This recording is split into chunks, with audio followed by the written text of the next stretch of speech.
palabras de vida eterna. El deseo de escuchar la palabra, el deseo de profundizar en ella, no es otro sino el de podernos encontrar cada vez con mayor profundidad con Jesús, que es la palabra misma del Padre. Quiero invitarles a que, recogidos en un instante de silencio, podamos invocar al Espíritu del Señor, el Espíritu Santo, para que sea Él quien como maestro interior guíe nuestros corazones, abra nuestro entendimiento para poder acoger su palabra como semilla fecunda en nuestro corazón. Les invito a que allí donde se encuentran, desde sus hogares o desde el lugar que han escogido para unirse a este momento de formación, podamos todos en silencio orar.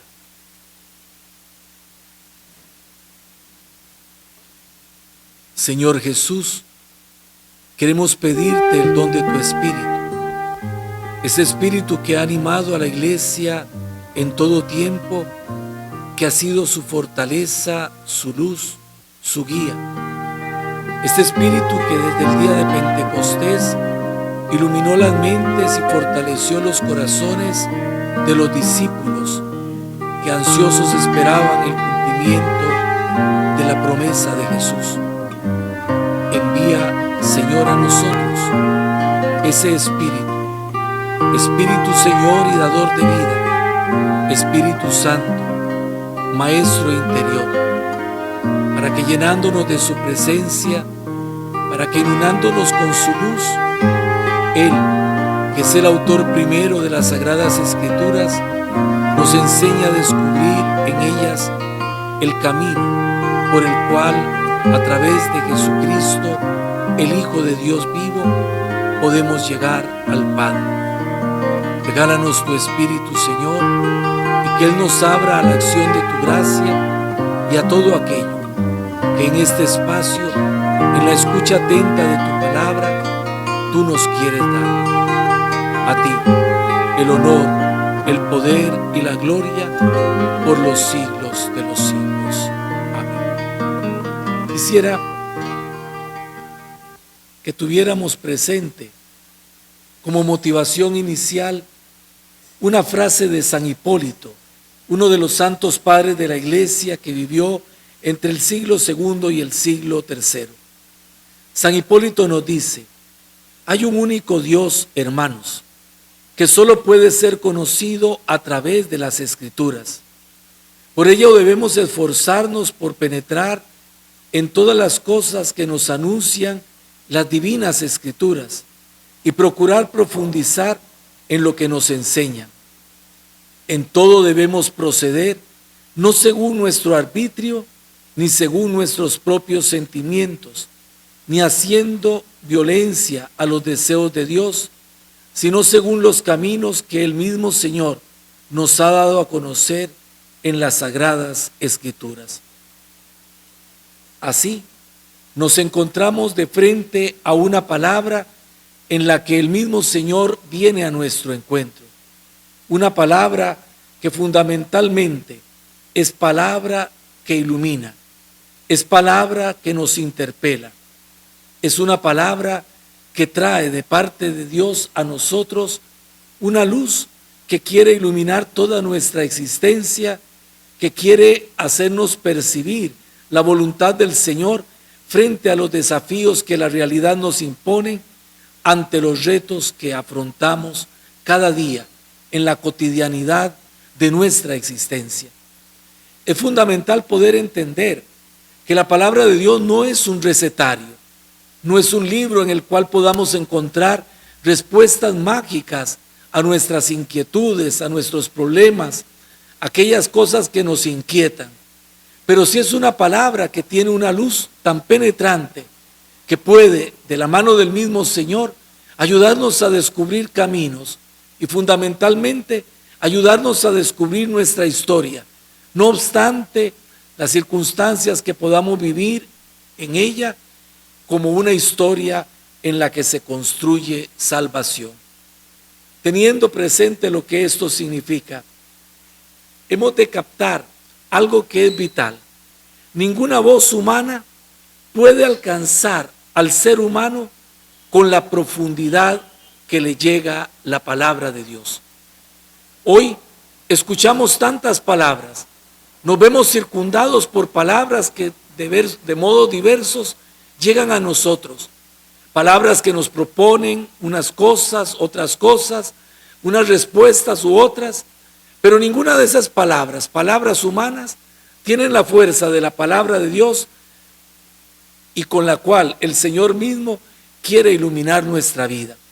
Si recurrimos a esta misma palabra, nos encontramos en la carta a los Hebreos con el texto del capítulo 4, versículo 12, en que se nos dice que esta palabra es palabra que penetra. El Salmo 29, a su vez, nos dice que es palabra que sacude con su fuerza.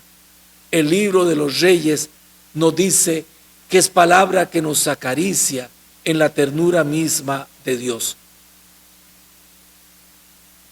La fuerza de esta palabra, su grandeza, no se encuentra en lo aparente. Cuando nosotros profundizamos en la experiencia de la fe, nos damos cuenta que Dios actúa usualmente a través de lo pequeño, que Dios nos hace percibir su plan de salvación y su presencia a través de las cosas pequeñas. Un misterio que a veces nos confunde y que a veces nos escandaliza, pero que no deja de ser expresión de la sabiduría misma del Señor. En el libro de los Reyes, el segundo libro de los Reyes, en el capítulo 5, versículo 12, nos encontramos un pasaje muy significativo que ilustra lo que estoy diciendo.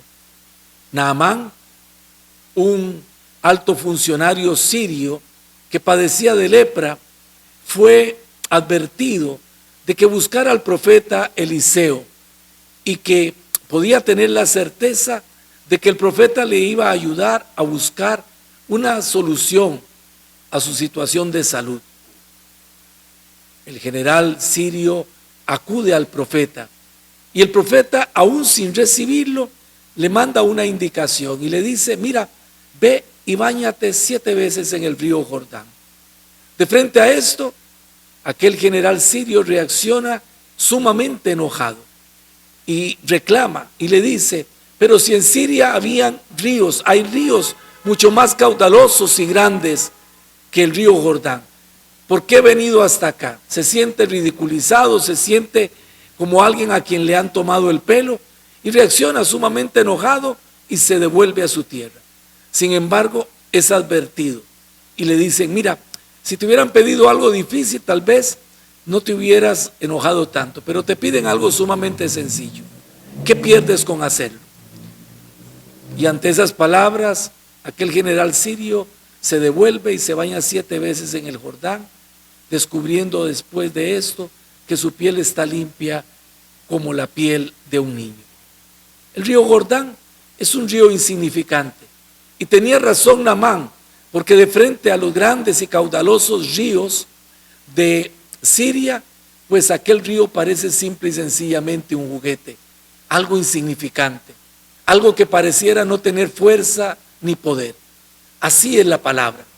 La palabra no se revela ante nosotros con una grandeza externa.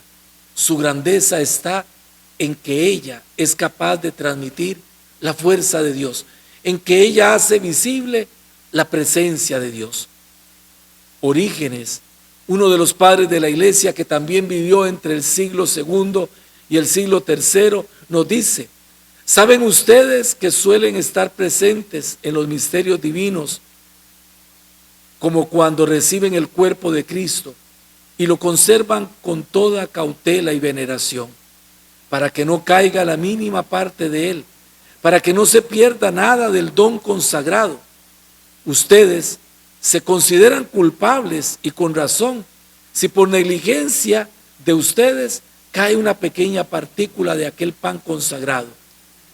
Pues si tenemos tanta cautela, dice Orígenes, para conservar su cuerpo, y la tenemos con razón, ¿por qué creen que despreciar la palabra es un menor sacrilegio que despreciar su cuerpo? Con estas expresiones, Orígenes nos hace descubrir cómo para la iglesia la palabra ocupa un lugar tan alto que ella merece veneración de nuestra parte, que ella debe ser reverenciada, pues en ella reconocemos la expresión escrita de aquel que es la palabra. Esto es fundamental. Nosotros no somos un pueblo marcado por la experiencia de un libro, nos recordaba el Papa Benedicto XVI. Nuestra religión no es la religión de un libro, es la religión de la palabra. Es decir, en el centro de nuestra vida está aquel que es la palabra y cuyo testimonio escrito recogen las Escrituras. Por eso, al disponernos a escuchar las Escrituras, nos disponemos a escuchar a aquel que es la palabra, y en las Escrituras reverenciamos a aquel que a través de ellas se nos revela. San Ambrosio, otro de los grandes padres de la iglesia del siglo IV, comentando el Salmo 118, advierte: la palabra de Dios es la sustancia vital de nuestra alma, la alimenta, la apacienta y la gobierna. No hay otra cosa que pueda hacer vivir el alma del hombre fuera de la palabra de Dios. Podemos ir captando a través de estas páginas maravillosas de la historia de la iglesia, de su sagrada tradición, cómo desde los siglos más profundos de la historia, siempre en la iglesia ha existido la conciencia de la importancia de la palabra y de lo que ella debe significar en nuestra vida, dándonos así razón del por qué para nosotros como creyentes adentrarnos en el conocimiento de la palabra es una tarea fundamental, es un camino del que no nos podemos excusar. ¿A quién vamos a ir si solamente tú tienes palabras de vida eterna? De la misma forma, el Concilio Vaticano II nos enseña: es tanta la eficacia que radica en la palabra de Dios, que es en verdad apoyo y vigor de la iglesia y fortaleza de fe para sus hijos, alimento del alma, fuente pura y perenne de la vida espiritual. De palabras como estas que pronuncian los padres conciliares, marcando una nueva época en la vida de la iglesia, es de donde nosotros deducimos algo que es vital. No puede existir una auténtica experiencia espiritual, no puede existir una auténtica espiritualidad si esa espiritualidad no se alimenta, no se fortalece, no se encuentra constantemente con la palabra que se escucha, que se acoge, que se convierte en norma de vida. Asimismo, el Papa San Juan Pablo II, al iniciar este milenio, nos decía: es necesario, en particular, que la escucha de la palabra se convierta en un encuentro vital. En la antigua y siempre válida tradición de la lectura orante, que permite encontrar en el texto bíblico la palabra vida que interpela, orienta y modela la existencia. Notemos cómo el Papa San Juan Pablo II habla ya particularmente de cómo hay una experiencia vital que debe marcar la vida de los creyentes y que se une a lo que anteriormente señalaba cuando hablaba de la espiritualidad, la lectura orante de la palabra. Es decir, para nosotros los creyentes, la Escritura no es simple y sencillamente un libro cualquiera al que acudimos por curiosidad. Nos adentramos en ella orando y descubriendo página a página, paso a paso, la voz de Dios en la que le encontramos a Él mismo. El Papa Benedicto XVI nos ha dicho también, en referencia al sínodo al que él convocó y que se dedicó al estudio justamente del tema de la palabra de Dios en la vida de la iglesia, y señala al Papa emérito: el sínodo ha vuelto a insistir más de una vez en la exigencia de un acercamiento orante al texto sagrado como factor fundamental de la vida espiritual de todo creyente. En efecto, nos dice el Papa emérito, la palabra de Dios está a la base de toda espiritualidad auténticamente cristiana. Hay muchas devociones, hermanos y hermanas. Hay muchas experiencias de fe que sin duda alguna nos pueden fortalecer en el camino de nuestra fe, en el camino que recorremos como creyentes. Sin embargo, ninguna de ellas encontraría su más profunda razón de ser si no fuese porque son reflejo mismo de la palabra de Dios. Es por ello que nosotros acudimos a la palabra de Dios y en ella encontramos la base fundamental sobre la que se edifica nuestra vida. Si nosotros nos adentramos en la historia de los santos, si nos adentramos en la historia de las diferentes escuelas de espiritualidad de la vida de la iglesia, vamos a encontrar siempre esa constante. La palabra de Dios ha sido fuente de donde ha brotado toda iniciativa que quiere fortalecer la espiritualidad de un creyente. Vamos a acudir a esta palabra de la que vengo hablando y en la que vengo insistiendo tan vehementemente. Acudir a esta palabra que en la carta del apóstol Santiago nos guía en relación con lo que debe significar para nosotros el conocimiento de la palabra, la búsqueda de la palabra. Nos dice el apóstol en el capítulo 1, y es bueno que tomen nota de esta cita, capítulo 1, versículos del 18 al 25 de la carta del apóstol Santiago. Nos encontramos con este texto que nos dice: nos engendró por su propia voluntad con palabra de verdad, para que fuésemos como las primicias de sus criaturas. Tenedlo presente, hermanos míos queridos, que cada uno sea diligente para escuchar y tardo para hablar, tardo para la ira, porque la ira del hombre no realiza la justicia de Dios. Por eso, desechad toda inmundicia y abundancia de mal y recibid con docilidad la palabra sembrada en vosotros, que es capaz de salvar vuestras vidas. Poned por obra la palabra y no os contentéis solo con oírla, engañándoos a vosotros mismos. Porque si alguno se contenta con oír la palabra sin ponerla por obra, ese se parece al que contemplaba sus rasgos fisionómicos en un espejo. Efectivamente, se contempló, se dio media vuelta y al punto se olvidó de cómo era. En cambio, el que considera atentamente la ley perfecta de la libertad y se mantiene firme, no como oyente olvidadizo, sino como cumplidor de ella, ese, practicándola, será feliz.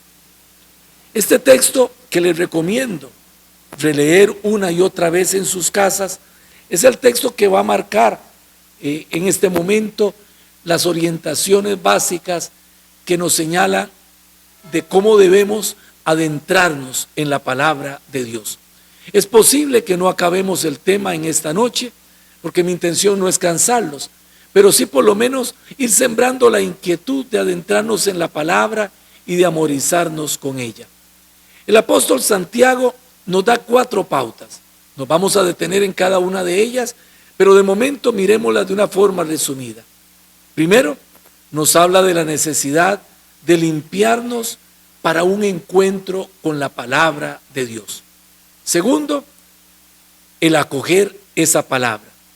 Tercero, el considerarla atentamente. Y cuarto, el ponerla en práctica.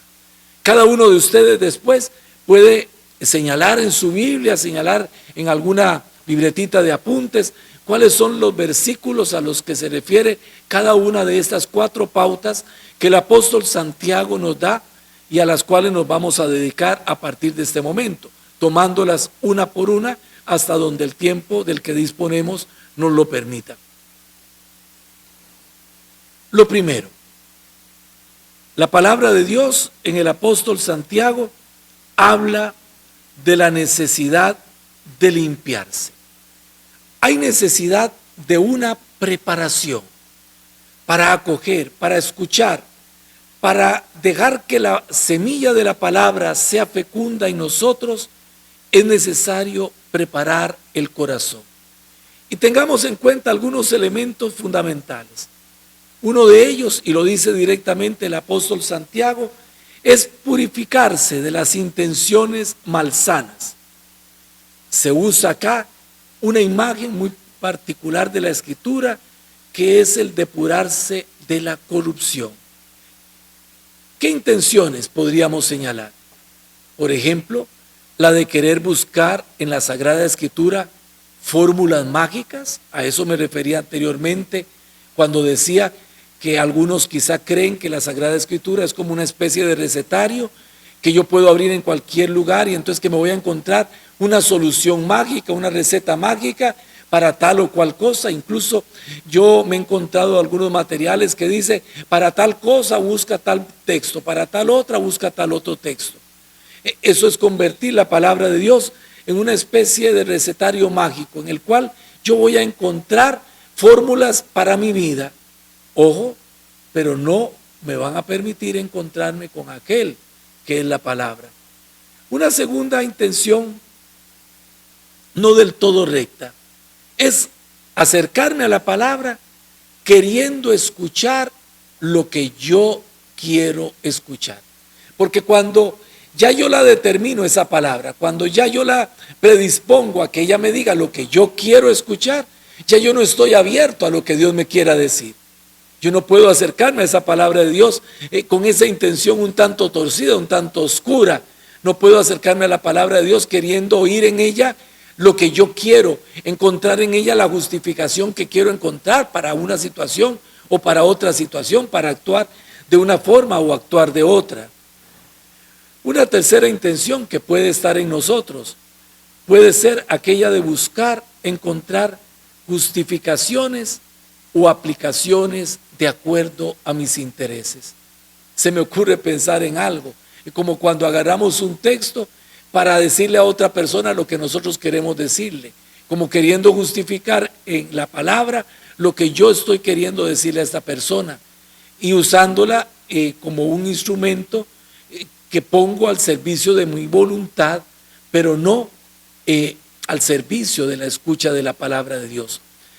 Estas intenciones malsanas que he señalado, y a esas podríamos agregar algunas otras que ustedes puedan estar pensando en este momento, son aquellas de las que el apóstol Santiago nos dice que tenemos que purificarnos, limpiarnos. Es decir, debemos, como si fuésemos un terreno que está siendo preparado para la siembra, escarbar esa tierra, remover de ella toda piedra, todo aquello que pueda no dejar que sea una tierra fecunda, para que entonces ella, bien dispuesta, pueda recibir la semilla de la palabra.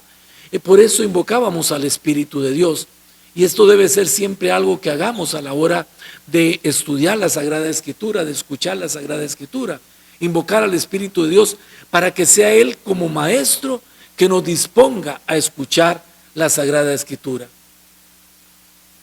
Lo segundo que nos dice el apóstol Santiago, acoger la palabra.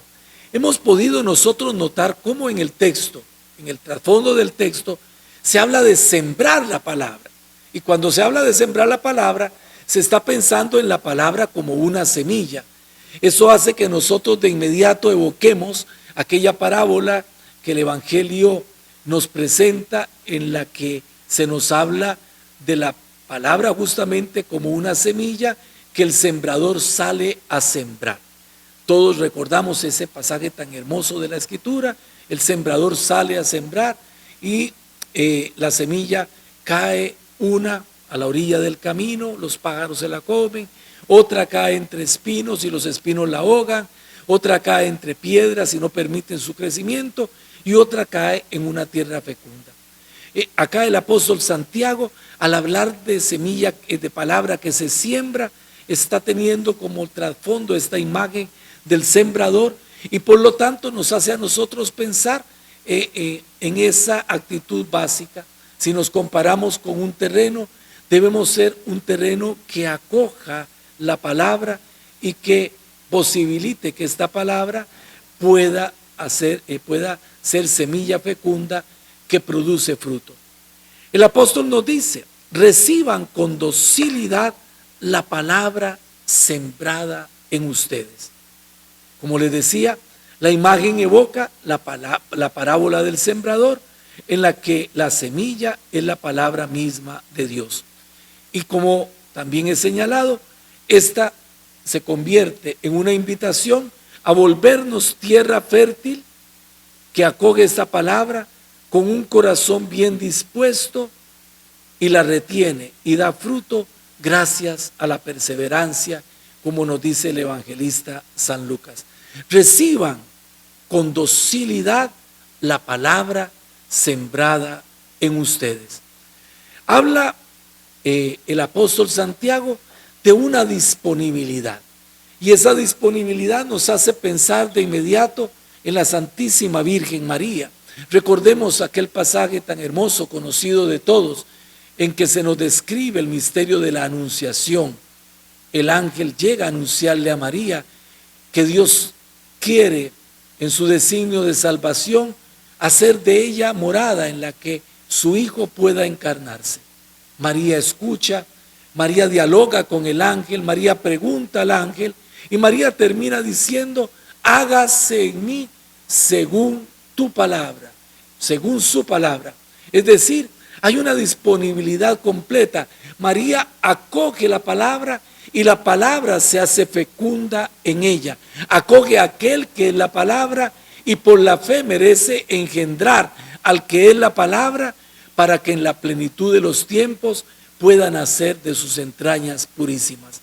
Por lo tanto, estamos hablando, de recibir con docilidad la palabra de Dios, de tener frente a ella una disponibilidad que pueda permitir que esa palabra sea en nosotros palabra fecunda.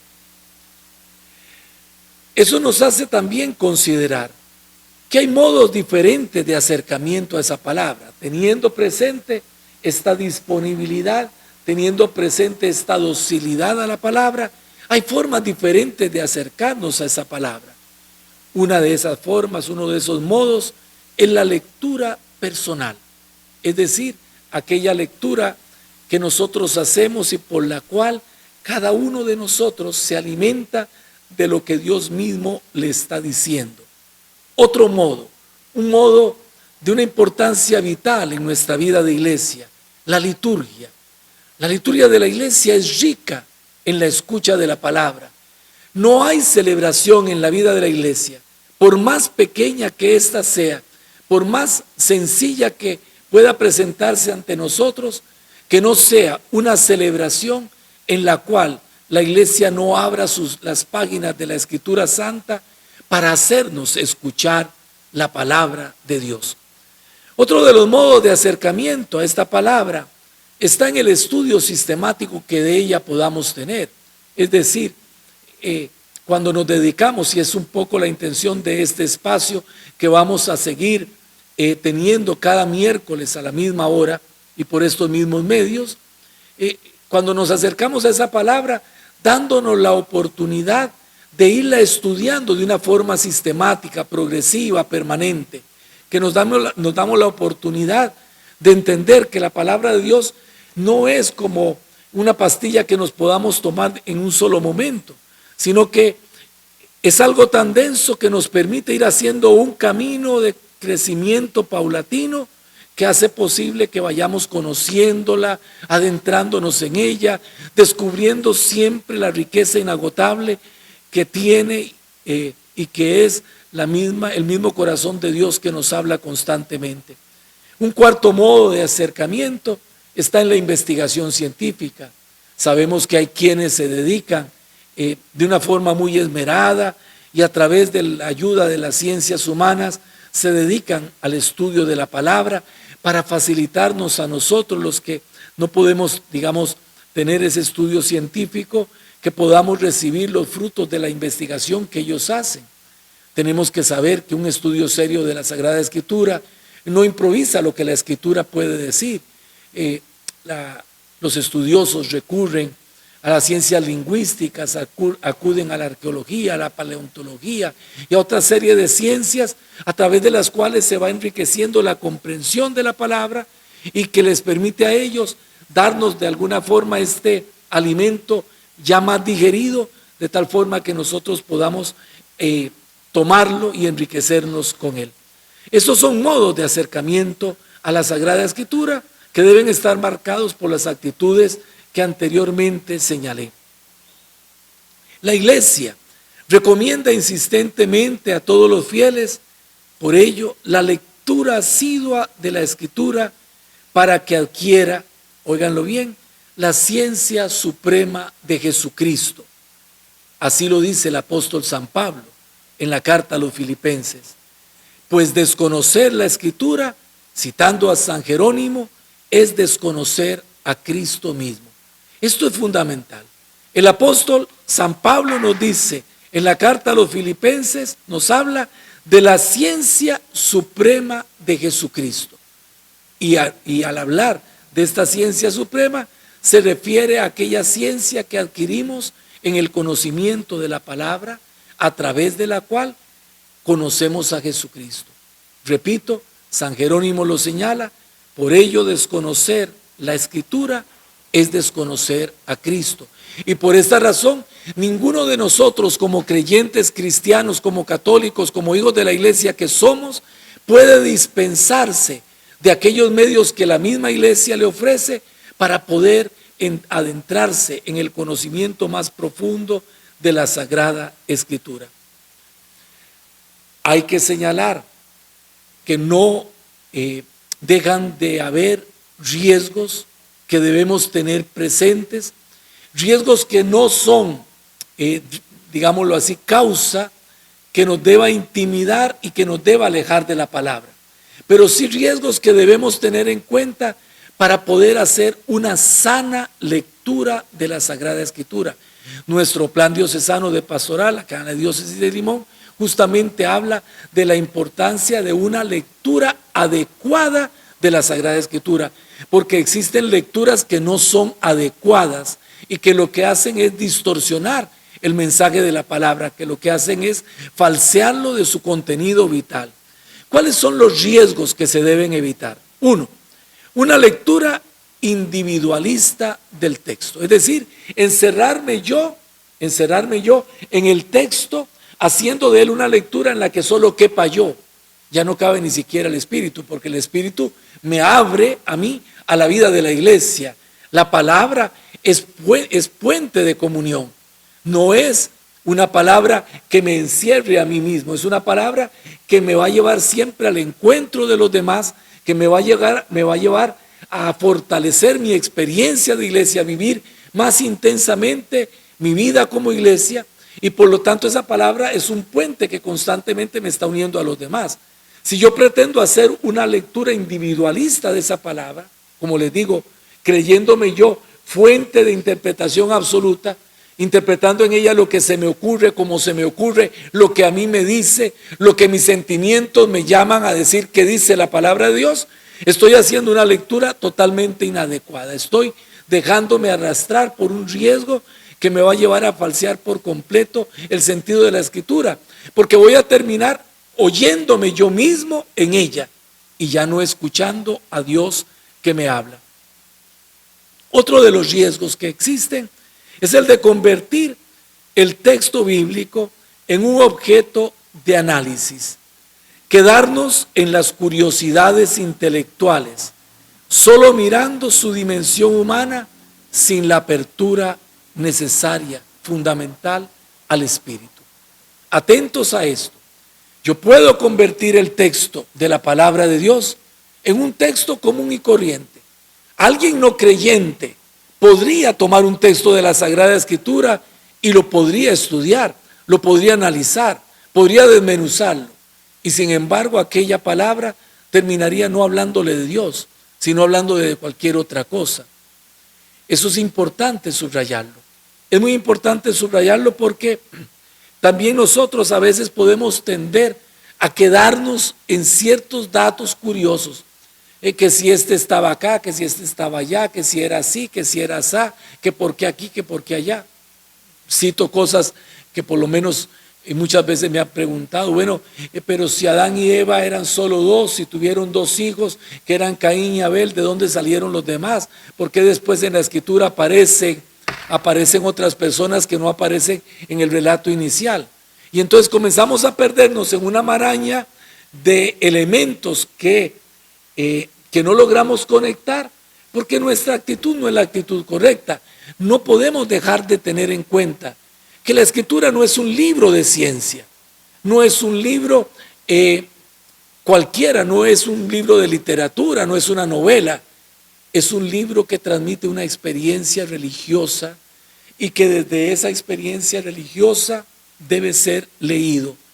¿Qué es lo que Dios nos quiere decir a través de estos relatos? No si los datos históricos son exactos, muchas veces pueden haber habido errores históricos, digámoslo así, cuando alguno citó una fecha, de repente el autor sagrado se equivocó porque no era exactamente esa la fecha. Eso no importa tanto. Lo que importa es lo que Dios ha querido transmitirnos a través de aquel pasaje que estamos leyendo. Y un tercer riesgo al que nos podemos ver abocados es espiritualizar tanto esta palabra que olvidamos su dimensión humana. Óiganlo bien, espiritualizar la palabra. Es aquel riesgo en el que caemos cuando decimos, el Espíritu me inspiró a mí tal cosa, me reveló que esta palabra dice tal o cual cosa. Y entonces terminamos diciendo lo que nosotros queremos decir en lo que llamamos un fundamentalismo bíblico. Es la interpretación literal. Cuando se dice, si tu mano derecha te hace pecar, córtatela. Y va alguien y se vuela con un cuchillazo, se vuela con un hacha, porque la palabra de Dios dice eso. Y en ningún momento la palabra de Dios quiere decir esto. Es que el Señor dice en la palabra de Dios, quien no deja a sus hijos, a su esposa, a su familia, a quien no los prefiere antes que mí, no es digno de mí. Y entonces decimos, bueno, me voy de mi casa, dejo a mi esposa, dejo a mis hijos botados porque yo quiero seguir al Señor. No estás entendiendo lo que el Señor te está diciendo. No se trata de que el Señor te esté diciendo una cosa que no es cierta, claro que es cierta, pero estás fallando en la interpretación que estás haciendo porque la estás interpretando de acuerdo a tu capricho. La estás convirtiendo en una palabra que prescinde de todo recurso humano que es fundamental para poder entender esa palabra. Por ejemplo, existen lo que se llaman géneros literarios, formas diferentes de escribir que los autores sagrados, dependiendo de la época, utilizaron. No es lo mismo un libro poético que un libro de una narración histórica. No es lo mismo una carta que un evangelio. Son géneros diferentes que por lo tanto imponen normas de interpretación distinta. Voy a poner un ejemplo muy sencillo. Supongan que un enamorado le dice a su enamorada, tu corazón es tan grande que es como el tamaño de una sandía. Bueno, le está hablando de una forma poética. A nadie se le va a ocurrir pensar que aquella mujer tiene una sandía metida en el pecho. Es una forma alegórica de hablar que tiene que ser contextualizada. Entonces, cuando nosotros logramos entender claramente que esta persona, este autor sagrado, está hablando a través de un género literario determinado que usa comparaciones, entonces ubicamos dentro de esas comparaciones la interpretación de este texto y no lo ponemos a decir lo que a nosotros se nos ocurre. Sucede muchísimo con la literatura apocalíptica, literatura en la que los números, en la que los colores, en la que las imágenes tienen un simbolismo riquísimo que debe ser interpretado de acuerdo a estas normas de lectura. Por ejemplo, se habla de una bestia de 7 cabezas en una época de persecución de las comunidades creyentes, persecución que se origina en la decisión del emperador y que tiene como brazo ejecutor el ejército que es comandado por este mismo emperador. Por lo tanto, las legiones romanas que llegan a perseguir a los cristianos son vistos como una bestia que emerge del mar, porque las naves en las que vienen justamente vienen desde el mar. Usa la imagen de una bestia para referirse a aquel que está siendo causa de muerte, que está siendo causa de persecución. No nos imaginemos, por lo tanto, un animal rarísimo, un bicho rarísimo, una especie de dragón. El mismo libro del Apocalipsis habla de que tiene 7 cabezas, en referencia directa a la ciudad de Roma, construida sobre 7 colinas. He ahí el simbolismo de un género literario como el apocalíptico. En todo esto vamos a poder ir deteniéndonos paso a paso, despacito, conforme podamos ir avanzando en la reflexión bíblica. Ahorita la intención no es otra, sino el dejar inquietudes y el podernos hacer ver cómo tenemos riesgos que evitar, riesgos que tenemos que escabullir para que no nos veamos expuestos nosotros a la inclinación funesta de hacer una lectura inadecuada y de terminar escuchándonos nosotros y no escuchando la palabra de Dios. En el fondo, la palabra de Dios que contiene las Sagradas Escrituras es palabra a través de la cual el mismo Dios se dirige a nosotros, queriendo establecer con cada uno de nosotros un diálogo fecundo, un diálogo que, tomando palabras de San Pablo VI, podemos llamar diálogo de salvación. Recordemos aquel texto tan hermoso del primer libro de Samuel, en el capítulo 3, donde se nos describe la vocación del niño Samuel.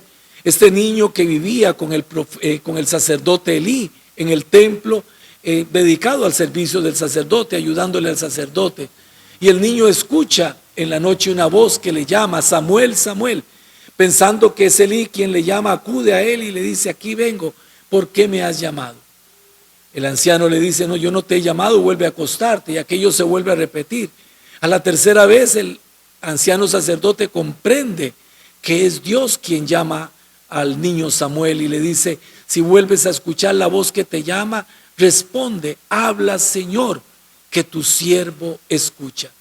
Y es justamente esta palabra con la que nos vamos a quedar y que debe motivar cuál es nuestra actitud de frente al Dios que nos sale al encuentro en su palabra, de ese Dios que en su Hijo se ha hecho palabra y que sale a nuestro encuentro para establecer con nosotros un diálogo de salvación.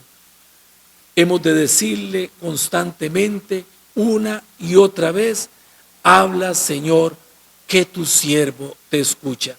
Si nos devolvemos un poco en aquello que hoy nos ha detenido, quiero recordarles y sintetizar.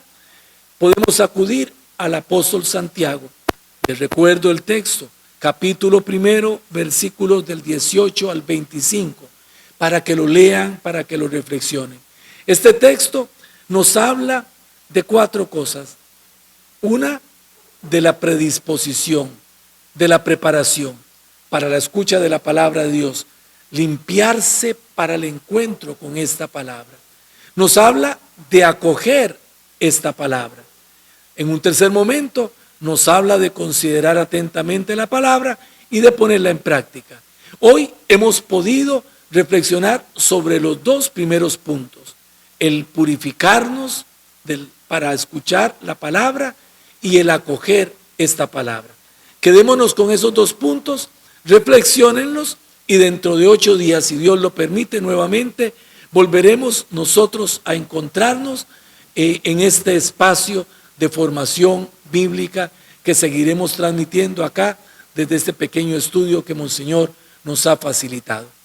No quiero terminar sin volver nuevamente a agradecerles el que hayan querido estar y ojalá que sigan queriendo estar e inviten a otras personas a compartir también este momento de formación y también a que difundan el que también los días viernes, a partir del próximo viernes, a las 7 de la noche también vamos a tener otro espacio que hemos llamado Esta es nuestra fe, un espacio que busca también ayudarnos a profundizar, a adentrarnos en la enseñanza de la iglesia y en la experiencia de nuestra fe para que podamos afianzarnos cada vez más en ella y podamos de ella extraer toda la riqueza que nosotros necesitamos para vivir como verdaderos creyentes. Hermanos y hermanas, les aliento a que abriendo al Señor nuestro corazón en la escucha de su palabra, dejemos que esta palabra sea para nosotros fuente de fortaleza, fuente de esperanza, fuente de la que brote aquello a través de lo que Dios día a día nos quiere animar. Que este tiempo difícil, que este tiempo de incertidumbre no apague en nosotros nunca esta luz que debe brillar constantemente y que debe guiar nuestro camino hacia el encuentro con el Padre. Gloria al Padre, al Hijo y al Espíritu Santo, como era en el principio, ahora y siempre, por los siglos de los siglos. Amén. María, Madre de la Iglesia, que acogiste en tu seno la palabra viva, ruega por nosotros. Que Dios les bendiga a todos.